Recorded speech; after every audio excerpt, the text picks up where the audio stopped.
recorded at pub Croeso I Caerdydd. So for any visitors here, that just means good morning and welcome to Cardiff. I'm not that clever. Biggest panic is over. Number one, I'm actually taller than the lectern, which doesn't always happen, okay? Which is why I don't use slides, because if there's slides, and then you can't see me either, then I'm kind of lost any impact that I was hoping to achieve. So my name is Mark Douglas. I'm the founder of Bee1. And I'm going to tell you a little bit about what Bee1 is about because it links into carbon. Because I didn't think I had a carbon footprint and I didn't think I could make a difference. But I can, and I'm going to. But I need help in how I measure that. And is it making a difference? Because you don't manage what you can't manage what you don't measure. So I think that's hugely important.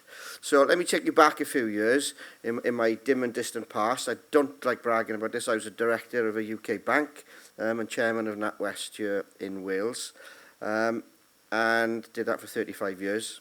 I'm also lucky that we're a family of farmers, and we have a farm back in the beautiful Neath Valleys, and it was always my intention to go back there to make a difference and to give back. So that's kind of what we started. In my latter years in the bank, I was involved in some more external pieces, some cool stuff like corporate social responsibility, which in RBS was rugby, okay? So we spend lots of money on advertising and we promote rugby, which is great if you're Welsh, okay? If you're not a rugby fan, not so good.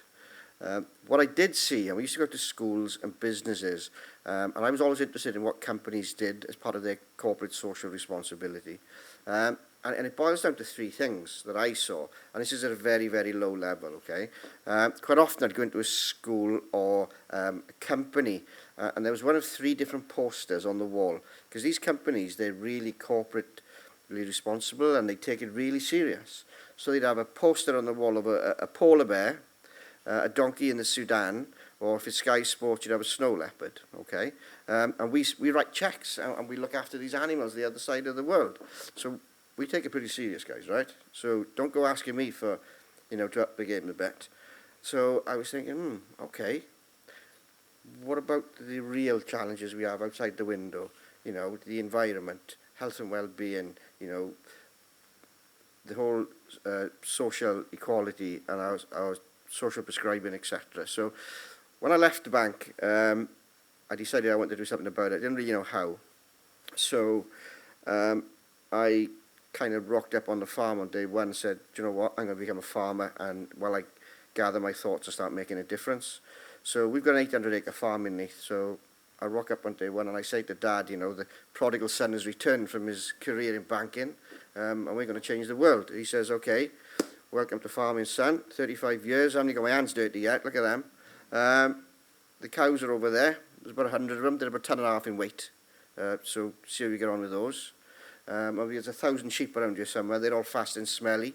I didn't fancy doing that either. So what's the easiest, lightest, smallest thing I can have that's going to make a difference? I know, I'll do bees. So, and that's where my bee journey started, okay? We started putting bees on the farm, started reclaiming some land, and having beehives. And then eventually started reaching out to schools and local companies, said, let's adopt a beehive, let's take an interest in the beehive, let's start.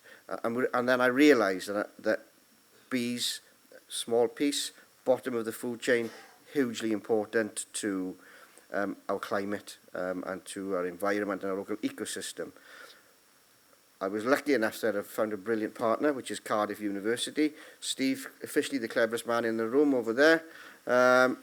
And I'll argue with anybody who thinks otherwise. He's a scientist, which I'd be saying all day if I was one. So I haven't got a scientist badge, and I wouldn't wear my banker badge, okay?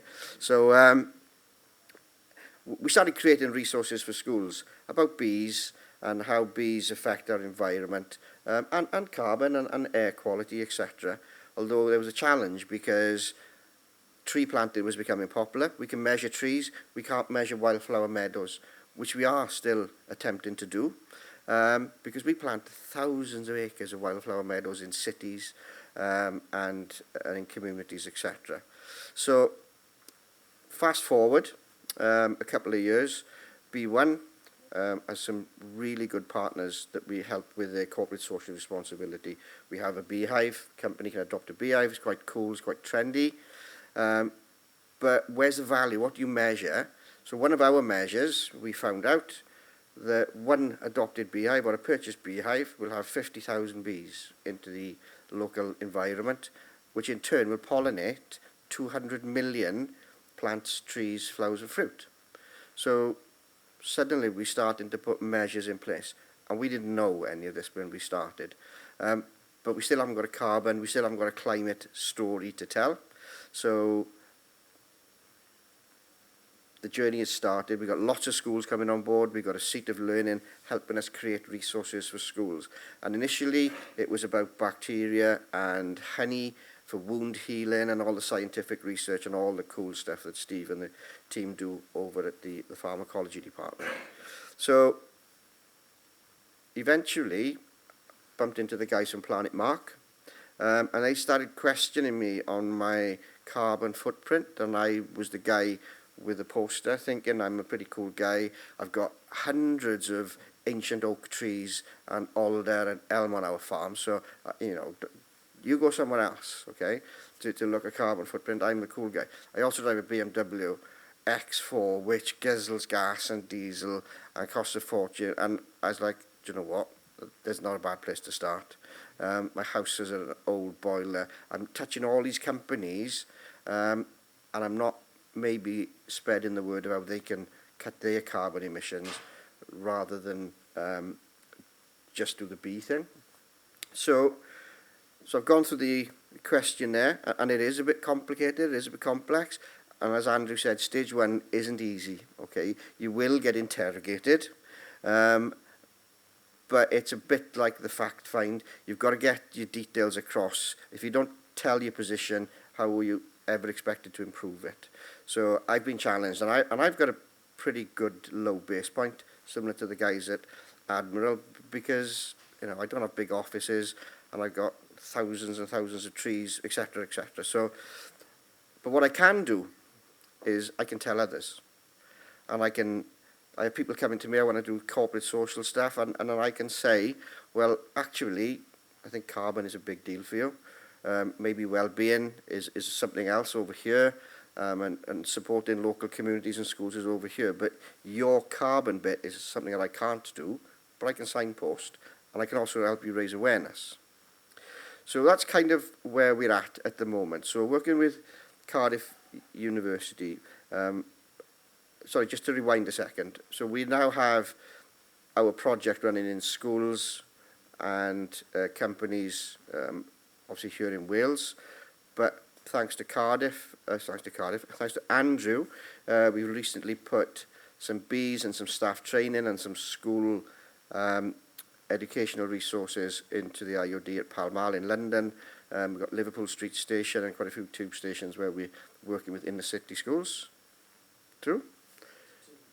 2 minutes. Oh, sorry, I thought I had 2 minutes. So where are we going to? So with this. So basically, our next stage is about climate.